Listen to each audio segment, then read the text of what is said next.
As you know, our guest this afternoon is Sergeant Major of the Army Richard A. Kidd. Sergeant Major was born in Moorhead, Kentucky in 1943. He entered the United States Army in March 1962, and during his 29 years of service, Sergeant Major Kidd has served in every infantry enlisted leadership position from squad leader to command sergeant major. He and his wife Sylvia have 2 children and reside at Fort Myer, Virginia. Their daughter Shelley resides in Bellingham, Washington, where she will be a senior at Western Washington University. Their son Ryan resides and attends high school at Spawnway Lake High School in Spawnway Lake, Washington. It is my pleasure to introduce you to the Command Sergeant Major of the Army, Richard A. Kidd.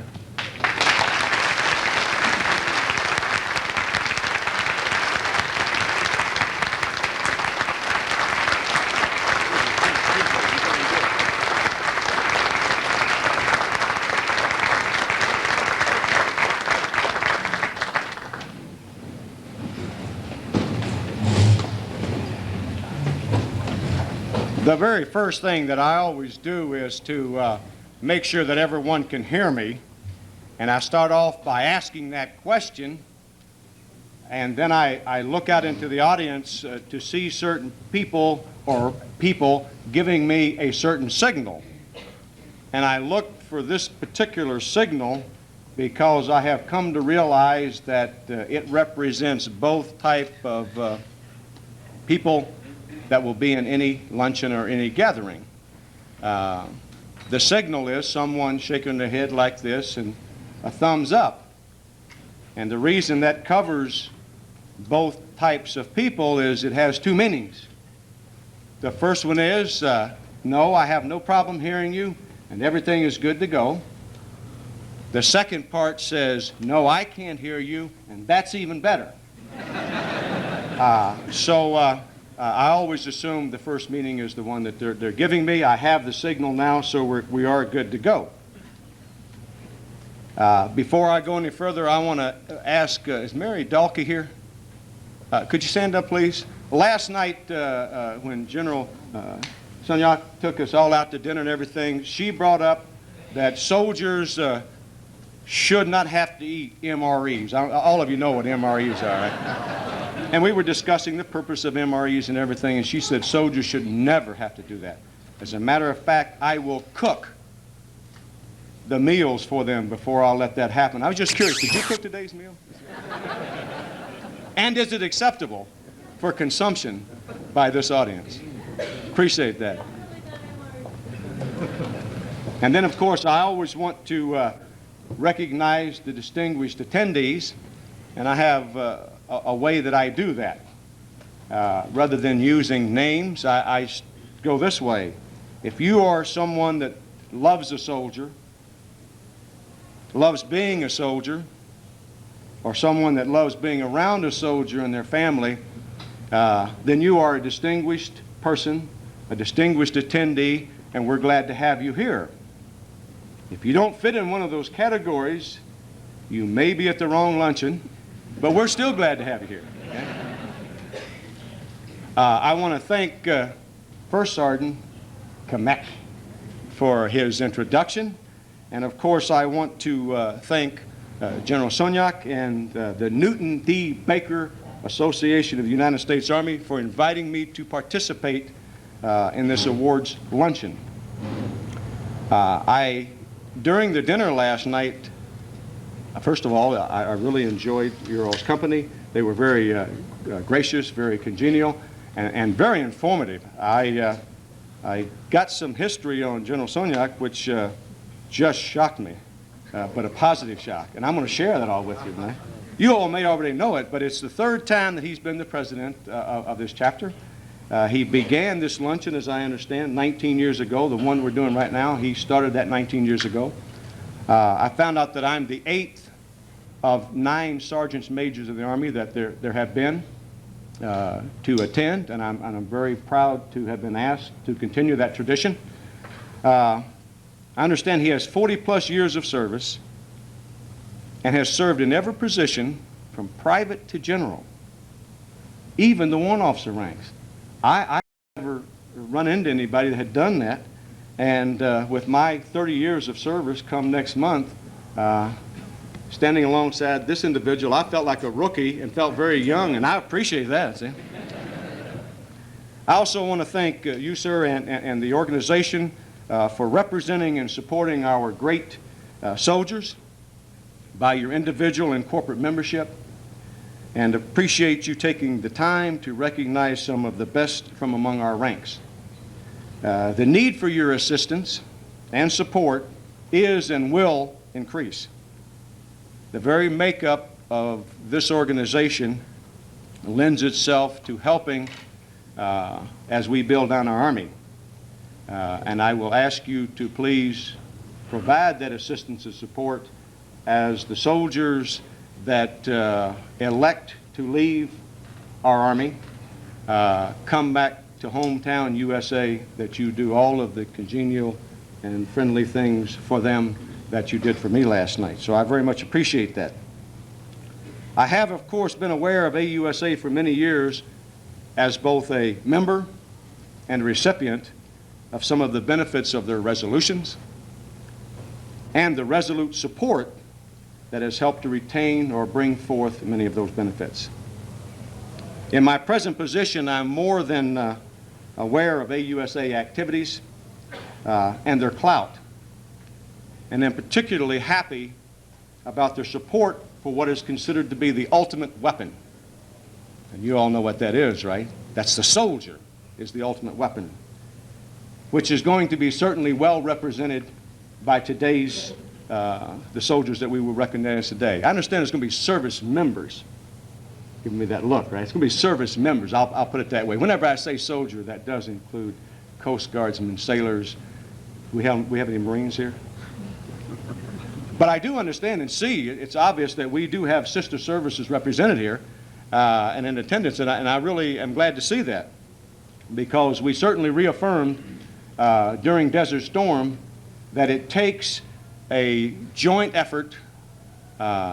It takes all services, all components, synchronized and focused to win quickly and decisively and with minimum loss of life. So I am always proud to share location, dinner, lunch, whatever, with our fellow service. And I will pass on to Master Chief Lloyd that you did good. As a matter of fact, every joint function I have attended has been successful. And since this is a joint function represented by all services, I hope it's a success too, since I'm the guest speaker. The last time I addressed a joint group was down at the United States Army Sergeant Major Academy, the non-resident course, where I delivered the graduation address. The class was approximately 1/3 active, 1/3 reserves, and 1/3 guard, with other services represented. A tremendously impressive group of non-commissioned officers, and very representative of the quality of the professionalism of today's Army. I also understand that, and got a chance to meet him a little bit earlier, that we have one of the graduates of that class in the audience, Sergeant Major Maurer. Is he out there? Maurer? Am I pronouncing, what is it, Maurer? Okay. Again, you did good. Congratulations to you. As a matter of fact, just to give him a little more credit, that course normally takes 2 years. It's a 2-year course with a 2 weeks at the end to complete it. And he did it in less than 8 months, right?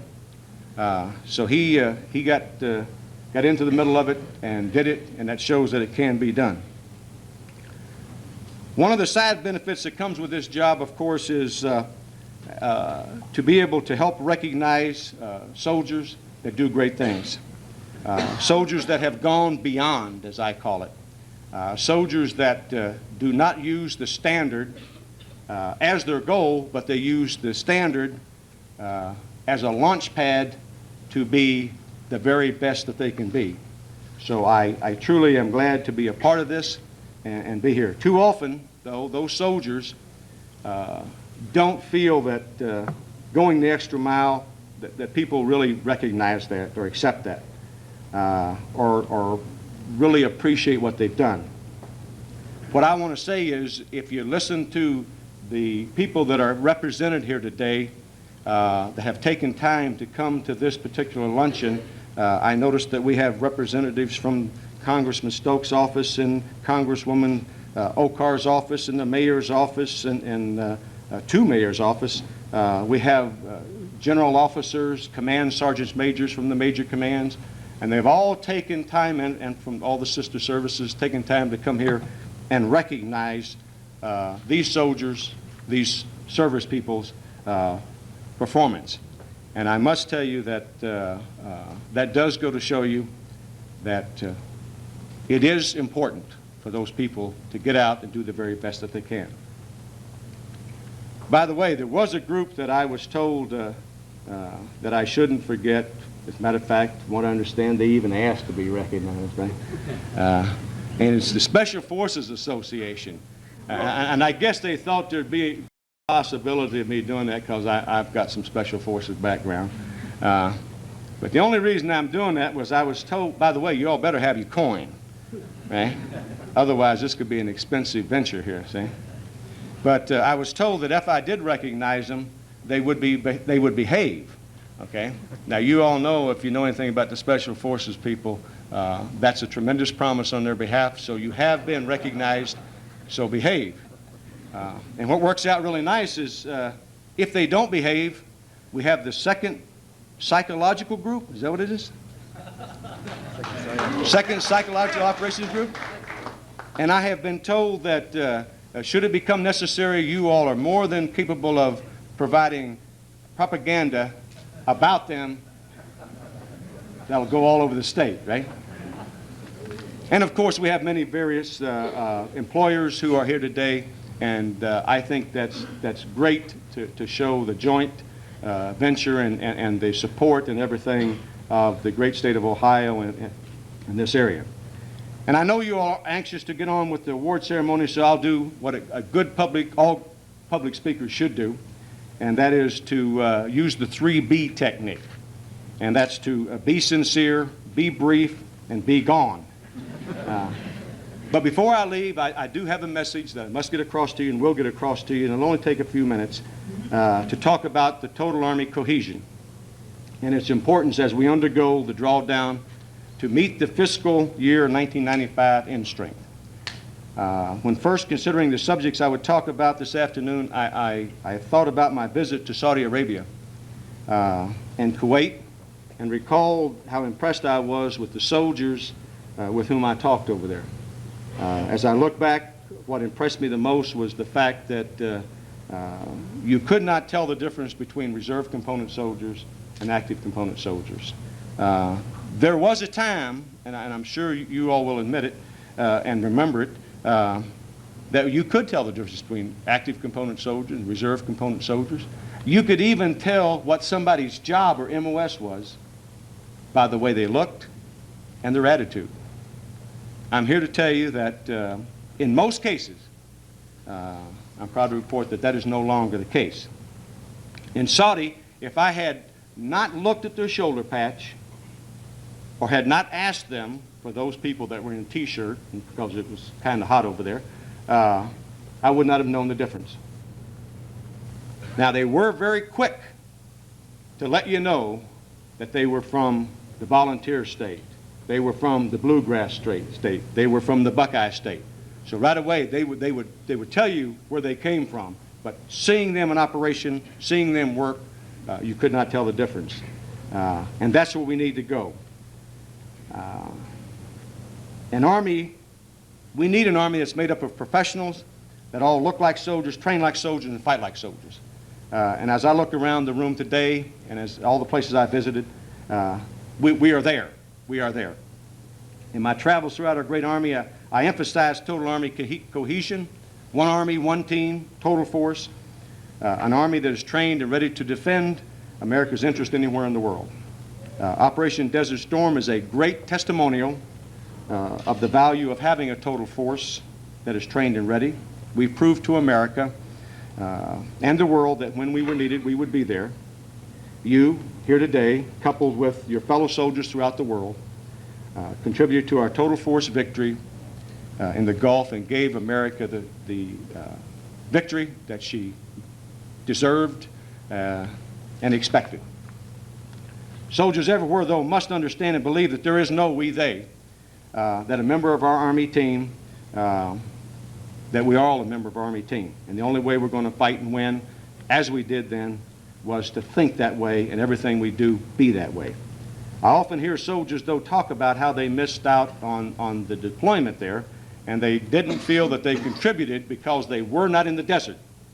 That really disturbs me, because I need to get across to all soldiers, all members of our Army family, that no matter where you were, no matter what you were doing what our Army needed for you to do and wanted you to do in support of the effort.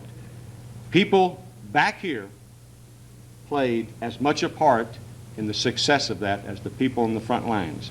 As a matter of fact, if you talk with the people that served on the front lines, I think they will be the first ones to tell you that they appreciated the armories being open, the family support groups that allowed them to give maximum thought to their job in the desert.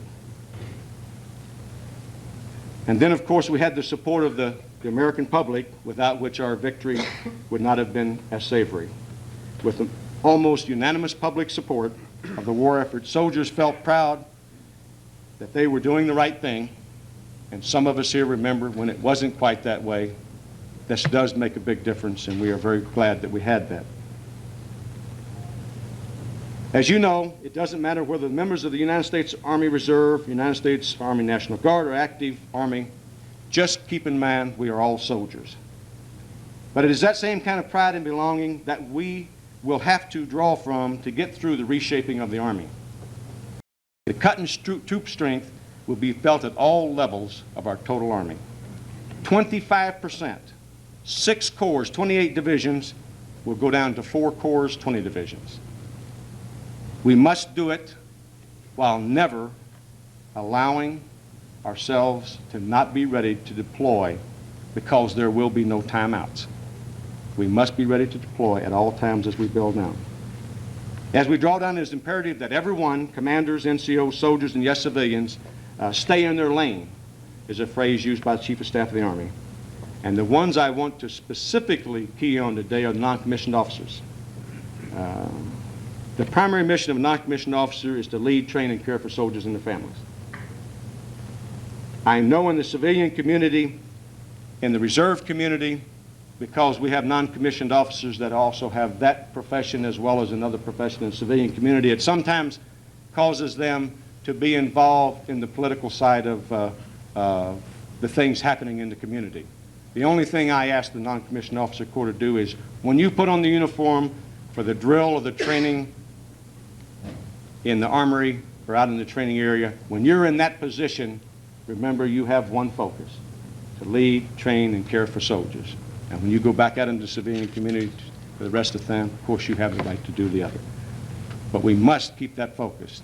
We have a great winning combination because of our one focus: readiness through tough, challenging, demanding, well-planned, and executed training, and training to one standard for the total force. Remember that it was training that garnered our victory in the Gulf. Training is what will guarantee success in the future wars. So in closing, I'd like to acknowledge the tremendous job our reserve component soldiers are doing through a variety of peacetime engagements throughout the world. As I traveled to Panama, Honduras, and other places throughout the world, we found reserve component soldiers everywhere doing great things, helping civil authorities curb the drug flow from Central and South America, helping to build roads and giving medical aid in underdeveloped countries, fighting forest fires, flying food aid to the Commonwealth of Independent States. Even in peace, our reserve component soldiers demonstrate their worth and will continue to be an integral part of our total Army team. Newton D. Baker Association of the United States Army Chapter, thank you all for having me here, for last night's dinner, for today's luncheon, for allowing me to visit with you all for a while, to visit the great state of Ohio. to find out all of the great people that come from Ohio. Matter of fact, when I found out Bob Hope comes from here, you can't do no wrong, see? And I have been invited back, by the way, to visit, I guess, this Lake Erie and all of the activities that go on there. And they told me there's some other club systems up here that are above and beyond all the rest. And I've been invited back in 1994 to the Special Forces Association get-together. So I will be back to the great state of Ohio. Staff Sergeant Klein, my administrative assistant, is from this area, and he says it just don't get no better than this. So you may not think that I was brief in my presentation, but I will guarantee that I am sincere about the fact that I enjoy my job. I enjoy representing you. I would like to pass on to you on behalf of the Chief of Staff of the Army and the leadership. We appreciate all of your all's support, your involvement, your service to country and your services. And now I'm gone. So today I'm glad to be here to help recognize 10 great soldiers, right? So let's do it. Thank you very much. God bless you all.